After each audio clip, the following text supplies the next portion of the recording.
You're going to take care of my parents whether you like it or not, my daughter's husband Silas declared coldly after discovering my $385,000 cabin purchase. I recognized his calculating tone instantly. Silas Morrison believed this old man would be an easy target to manipulate. He couldn't have been more mistaken about that. While he made his demands, I was already planning their reception committee. When his parents pulled into my driveway, they immediately started shouting, "Leave right now!"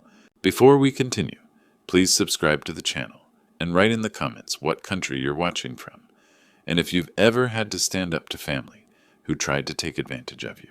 Everything started with the cabin I bought in March of 2024, nestled 12 miles outside Whitefish, Montana. $385,000, every penny of my 40-year engineering career compressed into 800 square feet of cedar logs and mountain dreams.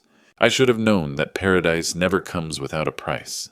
The day I signed those papers at Mountain View Realty, Rebecca Martinez handed me the keys like she was passing along a sacred trust. "You picked the perfect spot, Mr. Prescott," she said, gesturing toward the snow-capped peaks. "Most folks spend their whole lives searching for what you just found." She was right, at least for a while. That first drive up the mountain changed something in my chest. Watching civilization fade as asphalt turned to gravel, then dirt, cell towers disappearing, the constant hum of city life finally blessedly silent. When I reached the clearing and saw my new home for the first time, really saw it, not just the real estate photos, a herd of elk was grazing in what I'd soon learn was their favorite evening spot. They looked up at my pickup with mild curiosity, decided I wasn't a threat, and went back to their dinner. That's when I knew I'd made the right choice. The next 3 months were the closest thing to heaven I'd ever experienced. Coffee at sunrise on the front porch, watching mist rise from the valley. Afternoons in my workshop organizing 40 years' worth of tools with patience I'd never had time for before. Evenings reading books that had collected dust on my Denver shelves for decades. I learned the rhythm of mountain life, how to predict weather by watching cloud formations, which bird calls meant rain was coming, the names and habits of every elk in my neighborhood herd. Yes, I started thinking of them as neighbors. The big bull with the chipped antler became Charlie. The protective mother with twin calves was Mama Grace. Maybe I was going a little stir-crazy talking to wildlife like old friends, but I didn't care. For the first time in 40 years, I woke up each morning without an alarm clock, without deadlines, without the weight of other people's problems on my shoulders. Then came that weekend in early June when my daughter Zariah drove up from Colorado. "Dad, this place is absolutely magical," she said, stepping out of her Honda and breathing deep. "I can't believe you've been hiding this paradise from us." We spent 2 perfect days together. I showed her my workshop, taught her to identify animal tracks, shared stories about my retirement bliss. She helped me plant tomatoes and laughed when I admitted I'd named all the elk. "You're like a different person up here," she observed Sunday morning over coffee. "Relaxed, happy. I haven't seen you this peaceful since, well, maybe ever." She was right. The stress lines around my eyes had softened. My shoulders didn't carry that permanent tension from decades of construction deadlines. As she packed her car Sunday afternoon, Zariah hugged me tight and said, "I'm definitely telling Silas about this beautiful cabin. He won't believe how perfect your retirement setup is." I waved goodbye, watching her taillights disappear down the mountain road, completely unaware that my daughter's innocent words would soon bring my peaceful world crashing down. If I'd known what was coming, would I have asked her to keep quiet about the cabin? Would I have prepared differently for the storm that was about to hit? Looking back now, I realize that some battles choose you whether you're ready or not. The phone call that changed everything came 3 weeks later, but the real trouble started when Zariah walked through her front door that Sunday evening. "How was your dad's place?" Silas asked, not looking up from his laptop where he was supposedly reviewing reports. But I learned later he'd been watching his father's poker losses mount. "Oh my God, Silas, you should see Dad's cabin," Zariah said, collapsing onto their couch. 800 square feet of pure peace in Montana elk country. Silas' fingers stopped moving. Cabin. He paid cash. $385,000. Zariah kicked off her shoes, oblivious to her husband's sharpened eyes. 40 years of saving finally paid off. That number hit Silas like a revelation. If Dorian had that much liquid cash, what else was he sitting on? Over the following weeks, Silas became obsessed with Dorian's finances steering conversations toward retirement planning. "You're so interested in Dad's money," Zariah would tease. "Maybe you should become a financial advisor." If only she'd known what Silas was calculating. Because while Silas probed Dorian's assets, his own world was collapsing. His father, Eugene, had developed a system for online poker that guaranteed disaster instead of profits. $62,000. That's what Eugene had lost over 8 months, convinced the next hand would turn everything around. House mortgage to the hilt. Credit cards maxed. Retirement account emptied. Silas had been quietly covering the damage with a secret home equity line against his and Zariah's house. $45,000 borrowed without telling his wife. Except Eugene wasn't getting better. He was getting worse. By mid-July, Silas was staring at financial ruin. His parents needed housing. His mortgage was 3 months behind. Collection agencies called daily. That's when Dorian's mountain cabin stopped looking like a retirement dream and started looking like Silas' salvation. The call came on a sweltering Tuesday evening. I was watching Charlie the elk graze when my phone shattered the mountain silence. Dorian at Silas. No pleasantries. Just that flat corporate tone he used to intimidate. "We need to discuss a family situation." "What kind of situation?" "My parents lost their house. They're moving in with you this week. You'll take care of them until they get back on their feet." The words hit like a physical blow. "Silas, I just bought this place to—" "They'll be there within a few days," he interrupted. "And Dorian, if you have a problem with family helping family, maybe you should consider moving back to Denver where someone can keep an eye on you." The line went dead. I sat holding the phone, watching Charlie lift his magnificent head to study me with ancient eyes. Even the elk seemed to sense that something fundamental had shifted in our peaceful world. The threat was clear.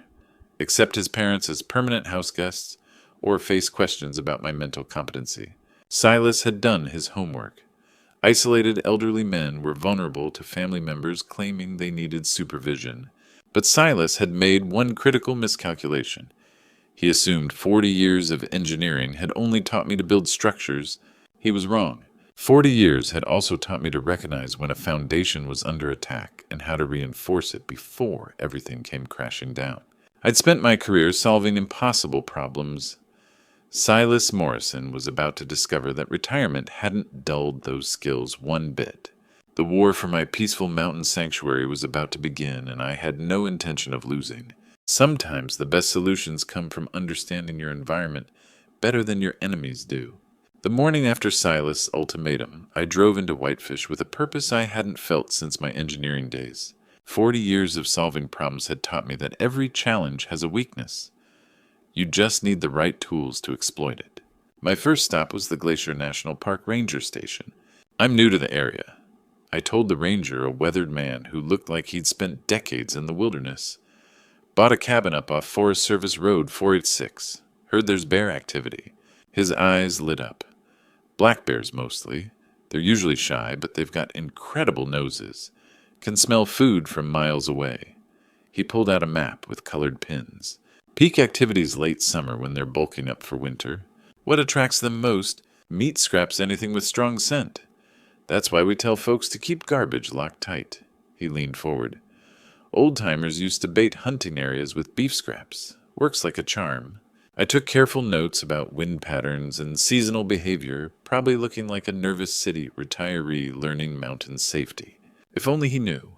Next stop was Morrison's Meat Market on Main Street. "Need 20 pounds of beef scraps," I told the burly owner.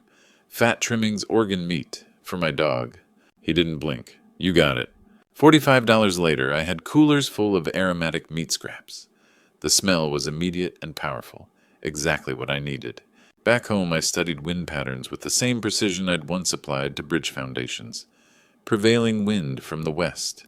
I walked 30 yards upwind from my cabin and found the perfect spot. Close enough to draw bears to the area.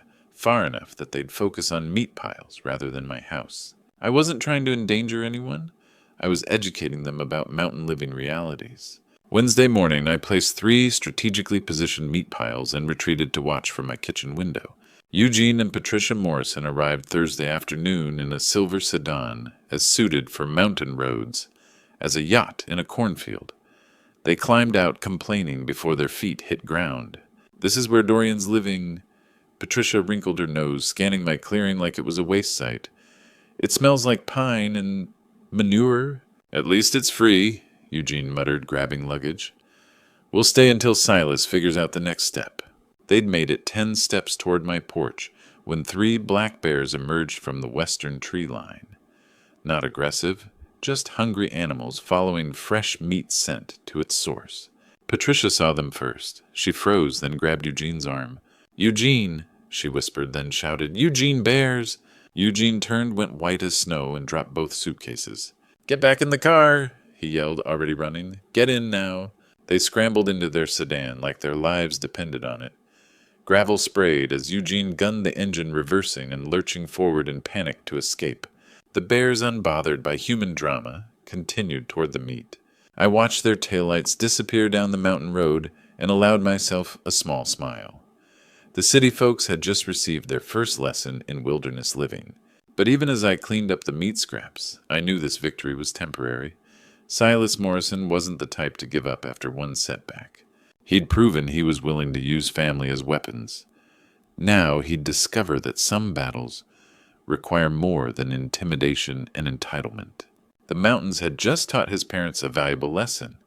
Soon Silas would learn that 40 years of engineering had prepared me for more than just building structures. I'd also learned how to defend them. Silas' fury came through the phone like a lightning strike the morning after his parents' hasty retreat. "What the hell did you do?" His corporate civility had vanished completely. "My parents said there were bears everywhere. You set this up." I kept my tone level. "Silas, I live in bear country. Wildlife encounters are part of mountain life. Don't give me that wilderness bullshit," he snarled. "You deliberately created a dangerous situation. I could sue you for reckless endangerment. Have you investigated for elder abuse?" The threats kept coming. Lawsuits, police reports, claims about mental instability and hazardous conditions. Silas had spent the night researching ways to attack me legally.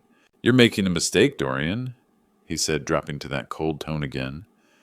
"I have resources, connections, and I know exactly how vulnerable old men living alone can be when family raises concerns about their judgment." When he hung up, I finally understood this wouldn't end with bear encounters. Silas was preparing for legal warfare. That's when I realized I needed professional help. Daniel Foster's law office occupied the 2nd floor of a Main Street building in Whitefish. The man himself was mid-50s, weathered face, speaking of ranch, upbringing, direct manner that cut through legal jargon. "Tell me everything," he said, gesturing to a leather chair. I laid out the whole story. Cabin purchase, Silas' ultimatum, bear encounter, this morning's threats. Daniel took notes, occasionally asking questions that showed he understood both legal landscape and family dynamics. "Asset protection," he said when I finished. "Your son-in-law is testing waters for a potential conservatorship claim." Conservatorship, legal process where courts declare someone incompetent to manage their affairs. Family can petition claiming the person needs supervision. His expression was grim, often legitimate, but can be weaponized by relatives wanting asset control. The thought chilled me.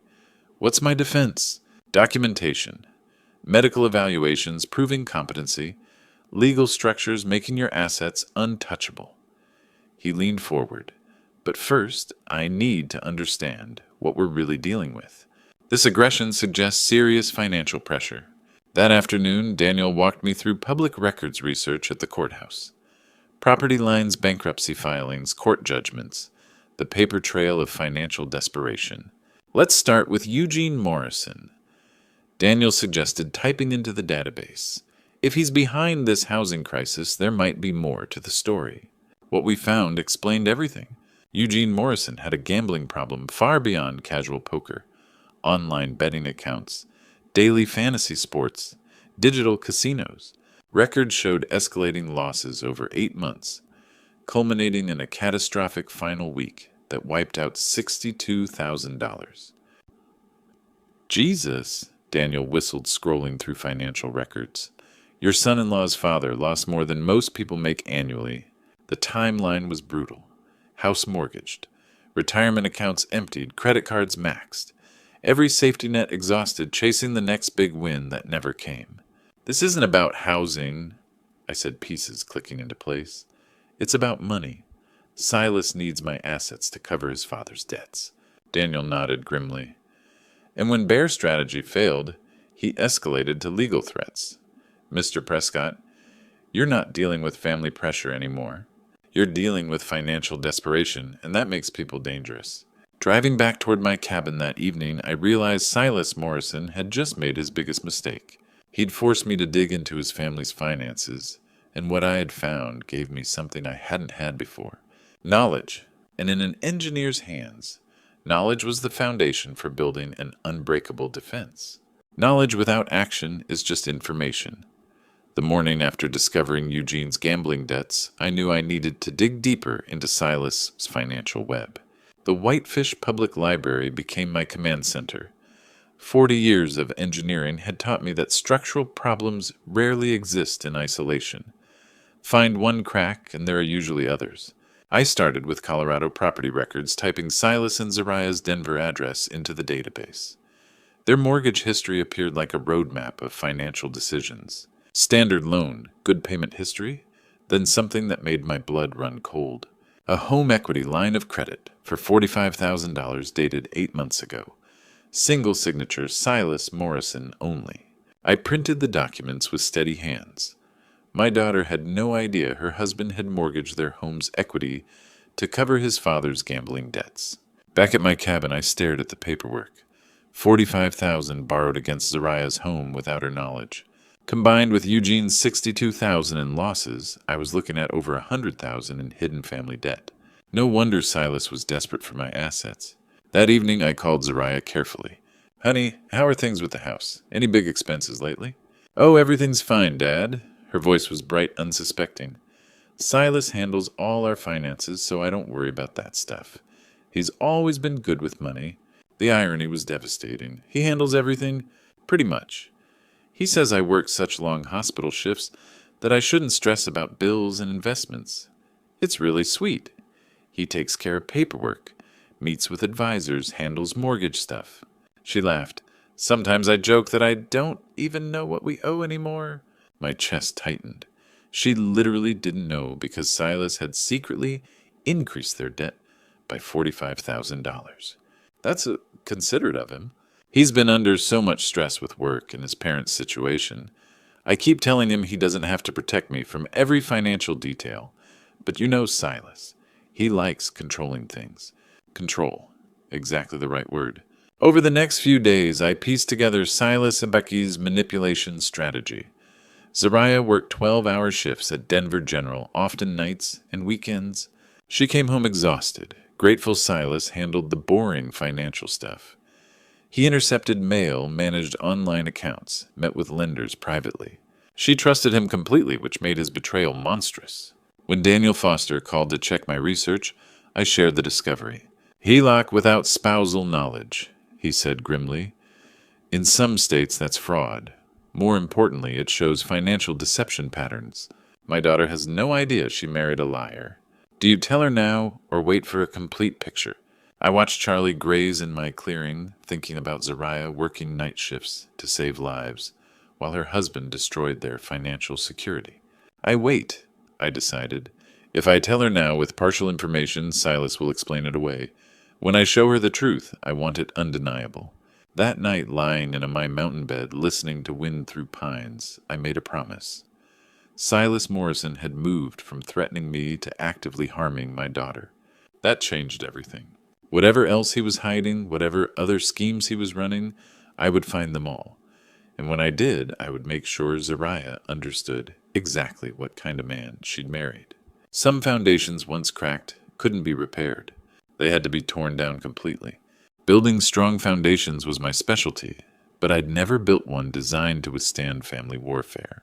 October brought the first frost to my Montana clearing, and with it the urgent need to construct legal barriers Silas Morrison couldn't breach. After discovering his financial deceptions, I knew his next phase would target my assets directly. Time to make myself legally untouchable. Revocable living trust. Daniel Foster said, spreading documents across his desk. It's like building a fortress around your assets. The trust owns everything, cabin, retirement accounts, investments, not you personally. I studied the paperwork with an engineer's eye. How does it protect me?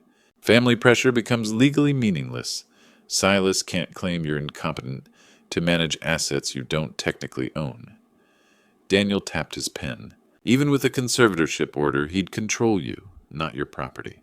The legal architecture was elegant. Dorian Prescott, the individual, would become vulnerable to manipulation claims, but Dorian Prescott, the trust beneficiary, would be protected by ironclad structures Silas couldn't penetrate. $2,400 in legal fees, Daniel said. Best investment you'll make. I wrote the check without hesitation. The trust execution took 2 hours. When we finished signing, my entire life's work, $400,000 in assets, existed within an impenetrable legal structure. One more thing, Daniel said as his assistant notarized documents. You'll need medical documentation proving competency. Silas's next move will involve claiming you're mentally unfit. Already thought of that. Dr. Rebecca Thompson's clinic sat on the outskirts of Whitefish. I'd scheduled the appointment specifically to create a competency paper trail. Comprehensive evaluation for legal purposes, she asked, reviewing my forms. Asset protection. I want documentation that I'm fully capable of managing my affairs. She was sharp, clearly familiar with this situation. Family disputes, something like that. The examination was thorough. Blood pressure, reflexes, blood work, then mental assessment. Memory tests, problem-solving exercises, judgment, evaluation. Draw a clock showing 3:15. I drew it precisely. Remember these words, apple table penny. 5 minutes later, I recalled all three. Count backward from 100 by sevens. I continued until she stopped me. When finished, Dr. Thompson typed her assessment and printed a letter on clinic letterhead. Mr. Dorian Prescott is mentally competent, physically healthy, and fully capable of managing his financial affairs and making independent property decisions. Patient demonstrates excellent cognitive function, clear judgment, and no signs of dementia or diminished capacity. $240 well spent.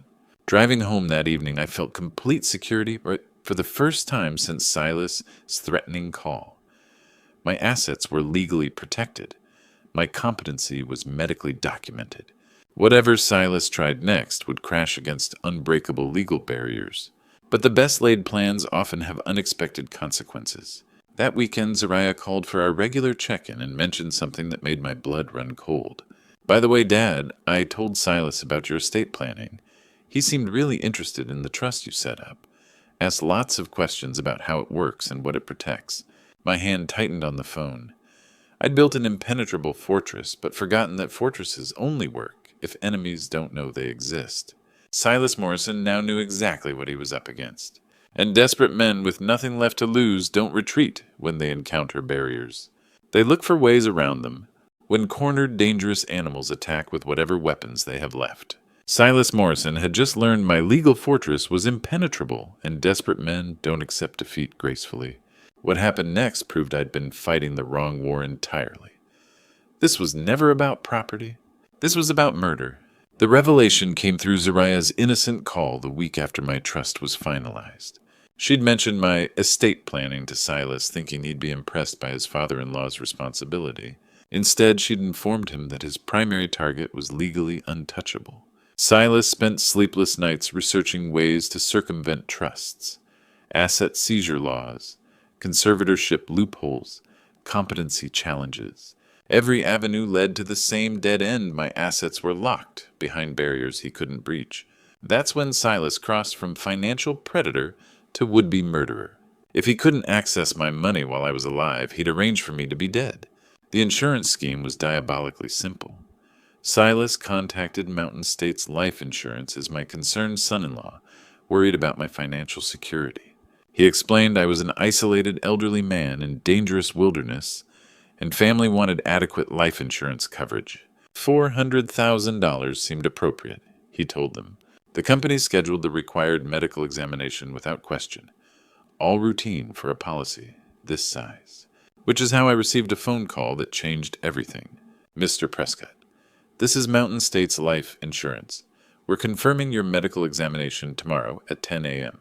I was watching November snow dust the peaks when those words hit like a physical blow. What medical examination? For your life insurance policy, sir. Mr. Morrison scheduled it when he submitted your application. The world tilted sideways. What life insurance policy? A pause. We have a $400,000 policy application with your name as insured and Silas Morrison as primary beneficiary. My hands went numb. Silas had taken out life insurance on me without my knowledge, naming himself beneficiary. I never applied for life insurance. Sir, I'm looking at the application. It's signed with your name dated last week.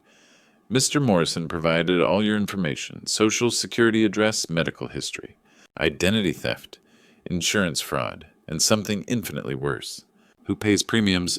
Mr. Morrison arranged automatic payments. He explained he wanted you covered even if you forgot due to concerns about your memory. The manipulation was breathtaking. Silas had forged my signature and created a narrative about my declining mental state to explain why he handled payments. After hanging up, I sat staring at the mountains, finally understanding Silas' true plan. The trust blocked his access to existing assets, so he'd created a new one, a $400,000 policy paying out upon my death. All he had to do was arrange for that death to look accidental. Montana wilderness provided countless opportunities. Hunting accidents, falls from cliffs, hypothermia during winter hikes. A man my age living alone in dangerous country who would question a tragic accident. The medical examination was scheduled for tomorrow. Once approved, Silas would have both motive and opportunity to kill me. I picked up my phone and dialed Daniel Foster's emergency number. Daniel, it's Dorian. Silas Morrison just took out life insurance on me without my knowledge, and I think he's planning to kill me for the money. 5 seconds of silence. Dorian, Daniel said finally, we need to call the FBI tonight. When you're in over your head, call the experts. At 8 a.m., the Missoula FBI field office looked exactly as expected, a place where serious crimes got serious attention.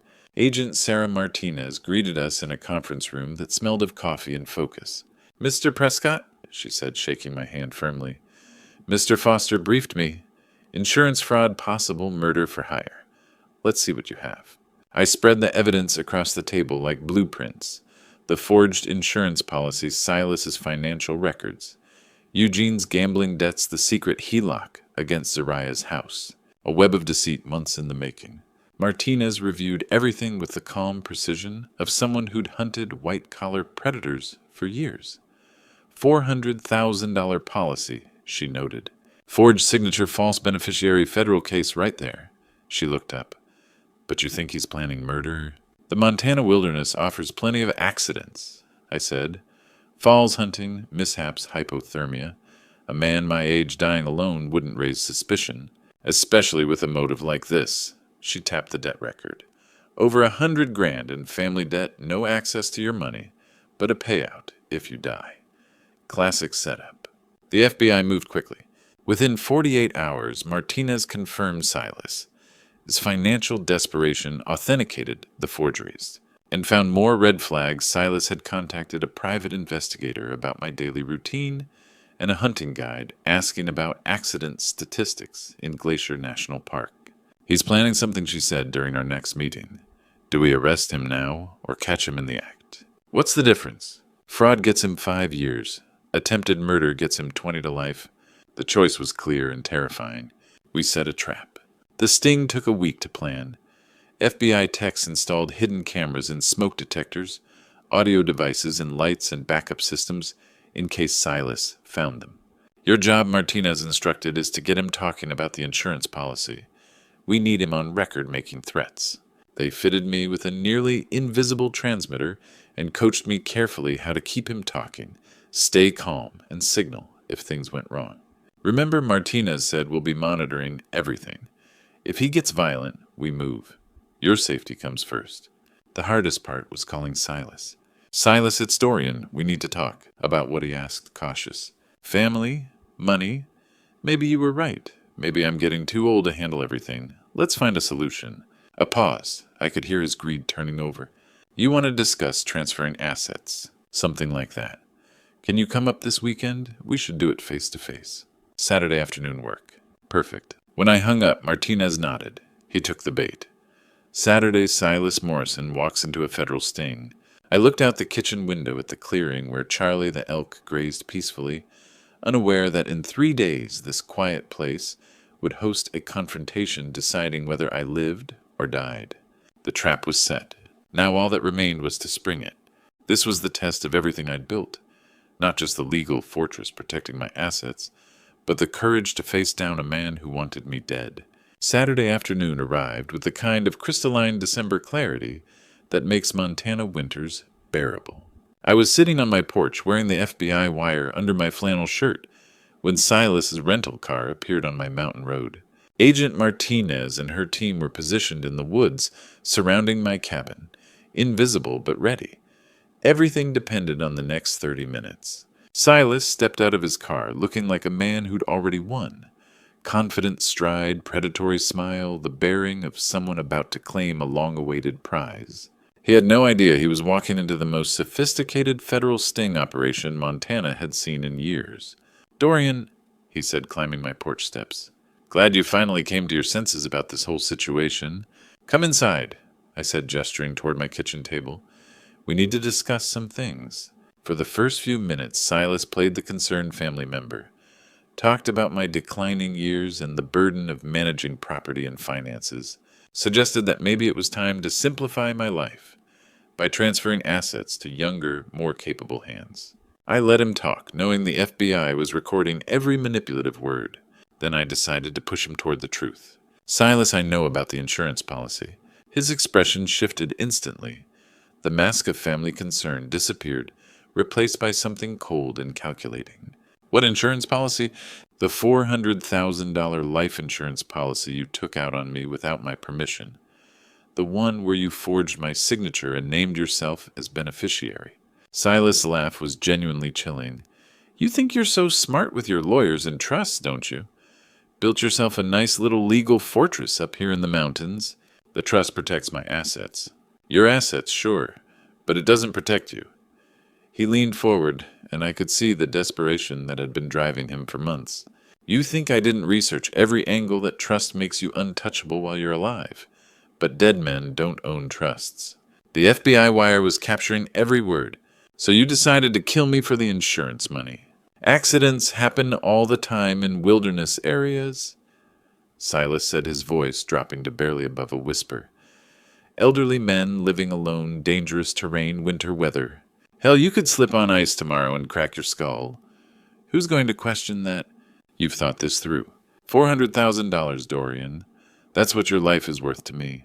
More than enough to cover my father's debts, save my house start over clean." His eyes were flat, empty of anything resembling human warmth. "And the beautiful part is everyone will think I'm the grieving son-in-law who tried so hard to take care of you." That's when Agent Martinez and her team emerged from the tree-line weapons drawn, moving with the precision of federal agents who'd done this 1,000 times before. "FBI Silas Morrison, you're under arrest." Silas' face went white as snow. He spun toward the door, but agents were already there. Within 30 seconds, he was handcuffed and reading his rights, while the wire I'd worn captured his confession to conspiracy and attempted murder. The hardest part came later when I had to tell Zariah the truth about the man she'd married. She drove up from Denver the next week, and I showed her everything.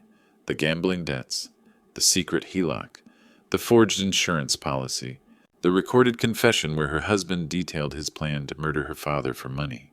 She cried for 2 hours, not just for the betrayal, but for the life she'd built with someone who turned out to be a stranger. "I'm so sorry, Dad," she whispered. "I brought him into our family. I put you in danger. You loved someone who didn't deserve it," I said, holding her while she grieved. "That's not your fault.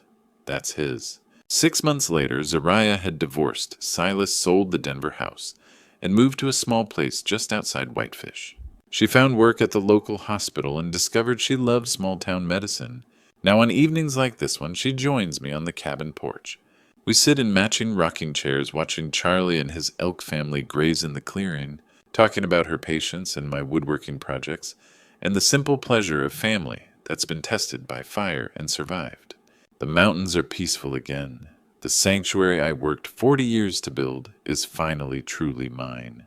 And sometimes in the quiet moments before sunset, I remember that the best victories aren't the ones where you destroy your enemies. They're the ones where you protect the people you love. Looking back on this journey from my peaceful cabin porch, watching Charlie and his elk family graze in the golden evening light, I've learned that betrayal stories like mine teach us the most valuable lessons about human nature and divine protection. God has a way of preparing us for battles we never saw coming. When Silas first threatened my sanctuary, I thought I was just protecting property. But the Almighty had bigger plans. He was teaching me to protect family, to stand firm against evil, and to trust that justice will prevail when we have faith and take righteous action. The hardest part wasn't facing Silas' murderous schemes or navigating FBI sting operations. It was watching my daughter discover that the man she loved had been systematically destroying her life. Betrayal stories cut deepest when they involve those we trust most, but they also reveal the strength we never knew we possessed. Grandpa stories like mine might seem dramatic, but they're really about ordinary people finding extraordinary courage when family is threatened. My fellow Grandpa story survivors know that age doesn't make us weak. It gives us wisdom, patience, and the determination to fight for what matters most. Through it all, God's hand was evident. He gave me the intelligence to outmaneuver Silas, the courage to face danger, and the blessing of having Zariah safe beside me now. These betrayal stories and grandpa stories remind us that with faith, family, and determination, even the darkest schemes can be overcome. What's your story of standing up to family betrayal? Share your thoughts in the comments below.